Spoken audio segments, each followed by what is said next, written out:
আসসালামু আলাইকুম এভরিওয়ান। বহুরূপী ভালোবাসা গল্পের তৃতীয় পার্ট। আর কাল তো ঈদ উল ফিতর, তাই সবাইকে আমার পক্ষ থেকে জানাই অগ্রিম ঈদ মুবারক। ঈদের দিন তোমাদের বাসায় আমার দাওয়াত থাকলো। আর হ্যাঁ, সালামিটা দিতে ভুলে যাইয়েন না যেন। তো যাই হোক, কিছু কথা বলি। সবাই ঈদের দিন মন খুলে আনন্দ করবা, নিজের পরিবার, বন্ধু বান্ধব, ভাই ব্রাদার সাথে নিয়ে। আর যারা দূরপ্রবাসে আছেন তাদের বলি, মন খারাপ করার দরকার নেই। যত দূরেই থাকেন না কেন, আমরা সবাই একটা পরিবার। ঈদের আনন্দটা একসাথে ভাগাভাগি করে নিব। আর হ্যাঁ, ঈদ উপলক্ষে তোমাদের কাছ থেকে 2 দিন ছুটি নিচ্ছি। আশা করি তোমরা না করবা না। আর আজ রাতে টেলিগ্রাম লাইভে আসবো। তোমরা আমার সাথে কথা বলতে চাইলে টেলিগ্রামে অ্যাড হতে পারো। টেলিগ্রাম চ্যানেলের লিংক ভিডিওর পিন কমেন্টে দেওয়া আছে। তো চলো, বেশি কথা না কইয়া গল্প শুরু করা যাক। হঠাৎ করে কিসের যেন একটা শব্দ আমার কানে ভেসে আসলো। আর তখনই আমি চোখ খুলে সামনে তাকিয়ে দেখি আমি নিচে পড়ে আছি। আর আমার থেকে কিছুটা দূরে বিষের বোতলটা পড়ে আছে। শরীর থেকে বিষের গন্ধ যেন যাচ্ছেই না। আবার এইদিকে শরীরের রক্ত শুকিয়ে কাঠ হয়ে গেছে।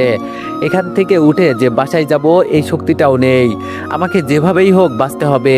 আমি ছাড়া আমার বাবা মায়ের আর কেউ নেই। দেখতে দেখতে রাত হয়ে গেল, কিন্তু আমি যে নিচে পড়ে আছি আর উঠতেও পারছি না। কাউকে যে ফোন করে বলবো আমাকে এখান থেকে নিয়ে যেতে, সেটাও পারছি না।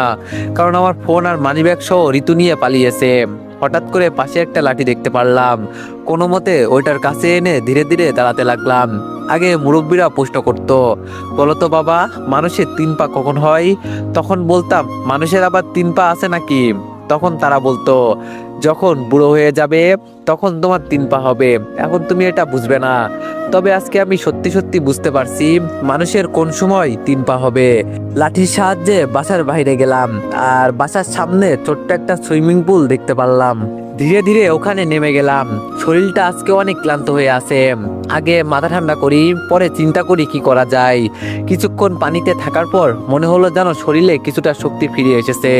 তবে ঋতু আমার সাথে আজকে যা করলো এর হিসাব আমি একদিন নিব। ওকে ছোট বলে আমি ছেড়ে দিয়েছিলাম, কিন্তু ও কিনা আমাকে মারতে এখানে নিয়ে এসেছিল। আর তানিয়ার কথা কি বলবো, ওকে তো আমি হাতে কলমে এমন শিক্ষা দিব যা ও জীবনেও বলতে পারবে না। পানি থেকে কোনো মতে উপরে উঠে গেলাম। আশেপাশে তাকিয়ে দেখার চেষ্টা করছি আমি এখন কোথায় আছি। আরে হ্যাঁ, একটু সামনে গেলেই তো আমি দুলাভাইয়ের দোকান পাবো। আমি লাঠির সাহায্যে ধীরে ধীরে হেঁটে সামনে যেতে লাগলাম। আর কিছুক্ষণের ভিতরে দোকানের সামনে চলে গেলাম। ভিতরে দেখি দুলাভাই বসে বসে কি জানি লেখছে। হঠাৎ করে দুলাভাই আমার দিকে তাকিয়ে দৌড়ে দোকান থেকে বের হয়ে আমাকে দোকানের ভিতরে নিয়ে গেল। আমি একটা চেয়ারে বসে সামনে থেকে কিছু নিয়ে খেতে লাগলাম।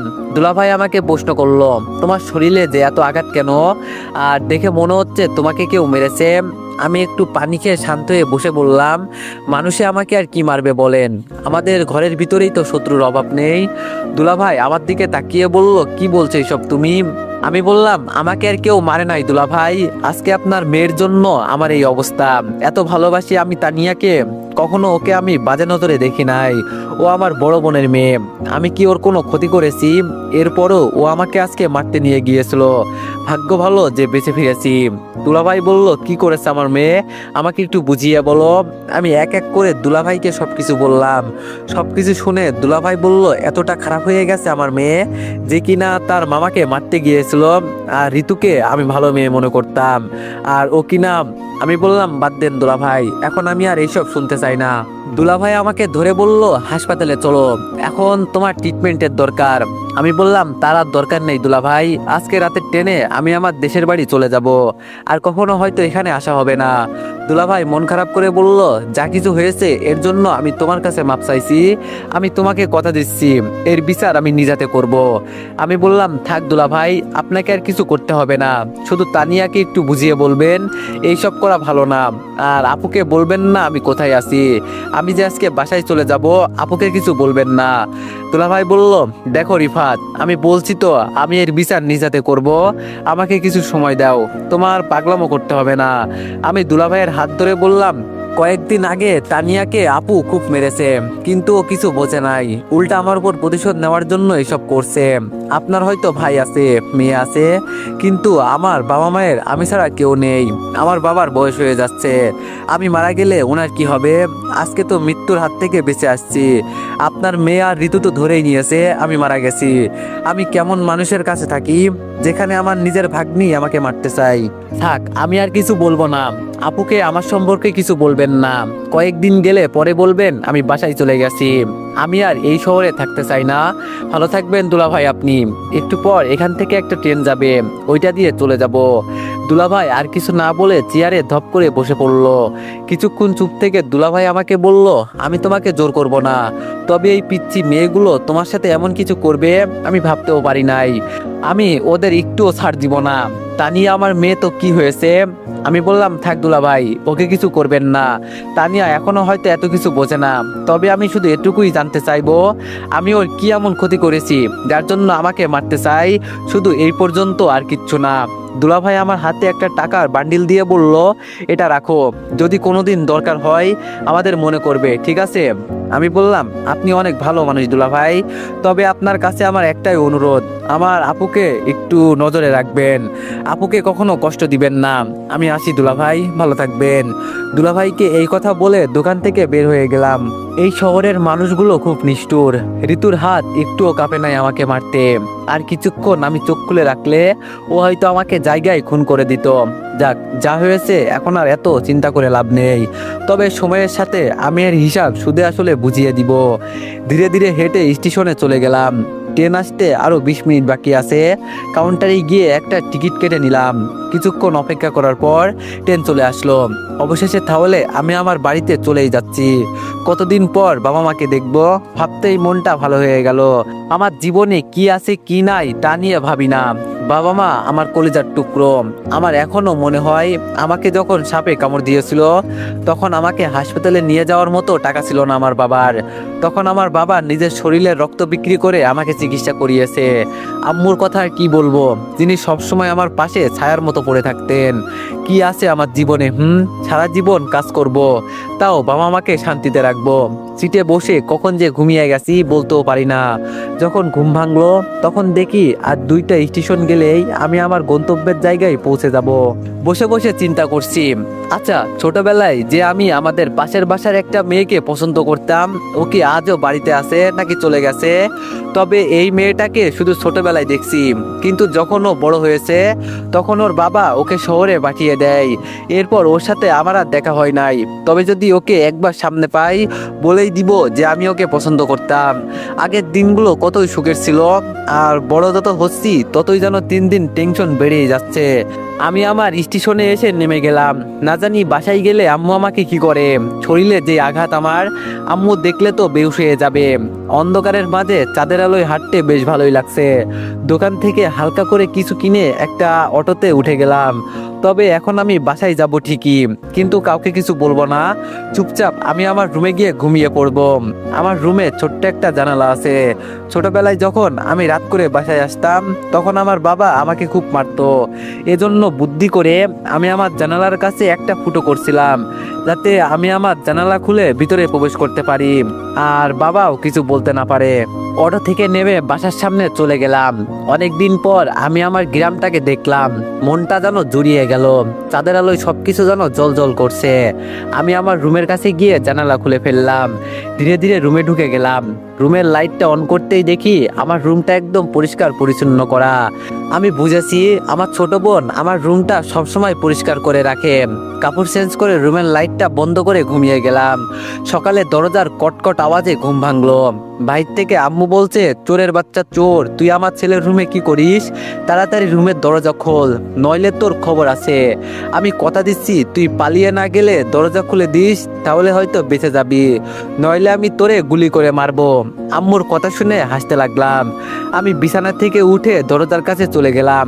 ধীরে ধীরে দরজা খুলে দিলাম, আর দরজা খুলতেই সবাই আমাকে দেখে অবাক হয়ে গেছে। আমি আম্মুকে জড়িয়ে ধরে বললাম, ভালো আছেন আম্মু আপনি? আম্মু আমাকে জড়িয়ে ধরে কি যে কান্না। হঠাৎ আম্মু আমাকে ছেড়ে বলল, তোর শরীরে এসব কিসের আঘাত? আমি বললাম, আরে বাদ দাও তো, এতদিন পর আসছি, কই একটু আদর করবে তা না। পাশ থেকে মাহি বলল, দেখ ভাইয়া, একদম কথা ঘোরানোর চেষ্টা করবি না। তোর শরীরে এইসব কিসের আঘাত তাই বল। আর কার এত সাহস যে আমার ভাইকে এভাবে মারে? আমি আম্মুকে সরিয়ে ভিতরে গিয়ে একটা চেয়ার টেনে বসে বললাম, এইসব শুনতে হবে না আম্মু, মনে করো এটা একটা অ্যাক্সিডেন্ট, এখন ভাত দাও, খিদে পেয়েছে। আম্মু আমার কাছে বসে আমার কপালে চুমু দিয়ে বলল, বাবা তোর কি হয়েছে তাই বল। তোর বাবা এসে দেখে যদি তোর এই অবস্থা হয়েছে তাহলে আমাকে বকা দিবে। আমি বললাম, আম্মু এইসব শুনলে তোমার মন খারাপ হবে। ভাই রুমে গিয়ে দেখ, তোর জন্য একটা গিফট এনেছি। মাহি আমার পাশে দাঁড়িয়ে বলল, গিফট পরে নিব, আগে বল তোর কি হয়েছে। আমি বুঝছি ওরা আমাকে এত সহজে ছাড়বে না, তো আর কি করব। আম্মুকে সত্যি কথাই বলে দিলাম। আম্মু সব শুনে শান্ত হয়ে বসে আছে, কিছু বলছে না। আর বলবে কিভাবে? তানিয়া তো আমার বোনের মেয়ে। আমি আম্মুকে বললাম, বাদ দাও আম্মু, আমি চলে আসছি, আর যাব না ওদের বাসায়। বাবার সাথে কৃষি কাজ করব, আর পাশাপাশি ছাত্র পড়াবো। আম্মু কিছু না বলে দাঁড়িয়ে বলল, তুই বস, আমি খাবার নিয়ে আসছি। আমি আম্মুর হাত ধরে বললাম, আপুর এমনি মন খারাপ, ওকে কল করে সাবধান কিছু বলবে না, যদি আমার কথা জিজ্ঞেস করে বলবে জানি না। আম্মু ভিতরে যাওয়ার পর মাহি বলল, ভাইয়া আমি তানিয়াকে ছাড়বো না, তুই দেখিস ওকে কিভাবে আমি মারি, আমার ভাইয়াকে ও মেরেছে। আমি মাহির হাত ধরে আমার রুমে গিয়ে ওর হাতে নতুন কাপড় দিয়ে বললাম, তোর পছন্দের কাপড়গুলো নিয়ে আসছি, এগুলো অনেক আগেই দুলাভাইয়ের দোকানে রেখেছিলাম, যদি বাড়িতে আসি তাহলে নিয়ে আসবো, আর আজকে তোর জন্য নিয়ে আসছি। মাহি আমাকে ধন্যবাদ দিয়ে বলল, তুই খাবার খা, আমি এগুলো পরে আসি। আর তুই আসলি কখন এটাই তো জানি না। আমি বললাম, রাতে এসেছিলাম, কিন্তু তোদের ডাকি নাই। মাহি বলল, কেন ডাকলি না? আমি বললাম, বাদ দে, যা তুই এগুলো পরে আয়। মাহি নাচতে নাচতে ওর রুমে চলে গেল। আম্মু খাবার নিয়ে আমার হাতে দিল, কিসের যেন একটা ওষুধ এনে আমার ক্ষত জায়গায় লাগিয়ে দিতে দিতে বলল, আজকে যদি তোর কিছু হয়ে যেত তখন আমাদের কি হতো বল। আমি বললাম, এজন্যই তো ওখান থেকে চলে আসছি। আর আম্মু, দুলাভাই 1 লাখ টাকা দিয়েছে, হয়তো আমার ব্যাগে রাখা আছে, ওটা বাবার হাতে দিয়ে দিও। আম্মু বলল, এত টাকা দিল কেন? আমি বললাম, আমাকে দুলাভাই রাখতে চেয়েছিল, কিন্তু আমি একেবারে চলে আসছি, এজন্য এত টাকা দিয়েছে। আর বাবা কোথায়? আম্মু বলল, কি জানি, এখন কোথায় না কোথাও গিয়েছে। খাবার শেষ করে বললাম, আম্মু একটু বাইরে যাই। আম্মু বলল, তো চাচের বাড়ি থেকে ঘুরে আই তাহলে। আমি বললাম, ওখানে পরে যাব, আগে গ্রামের একটু হাওয়া খেয়ে আসি। মাহি বলল, ভাইয়া আমাকে কেমন লাগছে? আমি মাহির দিকে তাকিয়ে বললাম, কি ব্যাপার বোন, তোরে তো আজকে অনেক সুন্দর লাগছে। মাহি ধন্যবাদ বলে আমার পকেটে হাত দিয়ে বলল, তোর ফোনটা কই ভাইয়া? আমি বললাম, ওই মেয়ে নিয়ে গেছে। মাহি বলল, তাহলে তুই আসলি কেন? তুইও ওই মেয়ের সাথে চলে যেতি, তোর লজ্জা করে না মেয়েদের হাতে মার খেতে? আম্মু মাহিকে ধমক দিয়ে বলল, তুই চুপ করবি, ছেলেটা মাত্র এসেছে, আর তুই কি শুরু করলি বলতো? আমি মাহির দিকে তাকিয়ে বললাম, চিন্তা করিস না বোন, তোর এই ভাই একদিন এমন কিছু করবে সবাই শুধু তাকিয়ে তাকিয়ে দেখবে। এখন চল সুমনের বাসায় যাই। সুমন আমার ক্লাসমেট, তবে ওর একটা হাত নেই। আমি যখন বাসায় আসি ও সব সময় আমার সাথেই থাকে, ওর একটা হাত না থাকলে কি হবে? ওর মন মানসিকতা অনেক ভালো। মায়ের সাথে বাসা থেকে বের হতেই পাশের বাসার এক ভাবি সামনে পড়লো। ভাবি আমাকে দেখে বলল, কি রিফাত, দিন দিন দেখি শুধু সুন্দর হচ্ছ, কাহিনী কি? বিয়ে টিয়ে করেছো নাকি? আমি বললাম, কি যে বলেন না ভাবি, আমি আর বিয়ে সে অনেক পরে, আর আমাদের মতো ছেলেদের জন্য তো আপনাদের মতো ভাবি আছে নাকি? ভাবি মুখ বাঁকিয়ে বলল, আহারে অবুঝ ছেলে। আমি হাসি দিয়ে বললাম, আচ্ছা ভাবি, তাহলে সামনে যাই, পরে কথা হবে। ভাবির সাথে কথা শেষ করে সামনে হাঁটতে লাগলাম। ভাইয়া আমাকে প্রশ্ন করলো, ভাইয়া তোর ভাবিকে পছন্দ হয়? আমি মাহির দিকে তাকিয়ে বললাম, তোর মাথা আমি ফাটাবো, শুধু উল্টাপাল্টা কথা বলিস। মাহি বলল, ভাইয়া ওই দেখ, তোর প্রতিবন্ধী বন্ধু সুমন কোনো মেয়ের সাথে বসে বসে কথা বলছে। আমি বললাম, আচ্ছা চল গিয়ে দেখি মেয়েটা কে। হেঁটে হেঁটে সুমনের কাছে চলে গেলাম। সুমন আর মেয়েটা পাশাপাশি বসে আছে। আমরা যে এখানে আসছি ওদের কোনো খেয়ালই নাই। আমি পেছন থেকে বললাম, কিরে শালা, তুই বসে বসে কি প্রেম করিস নাকি? সুমন আমাকে দেখে দাঁড়িয়ে এক হাত দিয়ে জড়িয়ে ধরে বলল, আরে রিফাত, তুই, কতদিন পরে তোরে দেখছি, তোরে দেখে খুব ভালো লাগছে। সুমনকে ছেড়ে মেয়েটার দিকে তাকিয়ে বললাম, কিরে, এটা আমাদের পাশের গ্রামের আজিম কাকার মেয়ে না? সুমন হাসি দিয়ে বলল, আর তোর ভাবি হয়। আমি বললাম, বাবা তোর বিয়ে ঠিক হয়ে আছে আর তুই আমাকে কিছুই বলিসনি? সুমন বলল, আমি তোরে আমার বিয়ের কথা বলছি না, কারণ তোর যে বিয়ে ঠিক হয়ে আছে এটা তো আমাকে তুইও বললি না। আমি অবাক হয়ে বললাম, আমার বিয়ে ঠিক হয়ে আছে মানে? তুই কি বলতে চাস? সুমন বলল, কেন, তোর চাচাতো বোনের সাথে তোর বাবা সেই দিন না তোর বিয়ে ঠিক করলো?